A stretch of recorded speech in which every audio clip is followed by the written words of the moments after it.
Hello. Welcome to my channel 2-Minute English.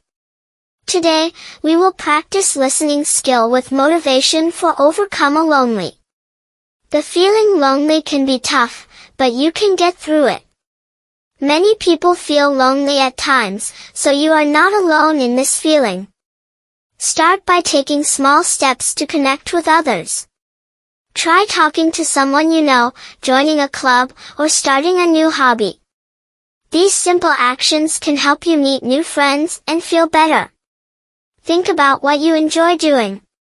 Maybe you like reading, playing sports, or doing art. Look for groups or classes that share your interests. This can be a great way to meet people who like the same things as you. Don't be afraid to reach out and say hello. Most people are friendly and open to making new friends. Remember, every small step you take is a victory. It's okay to feel nervous or shy at first. With time, it will get easier. Believe in yourself and keep trying. You deserve to feel happy and connected. You are important and valuable. People will appreciate getting to know you. Keep taking those steps, and soon you will find that you are not alone. You can do it.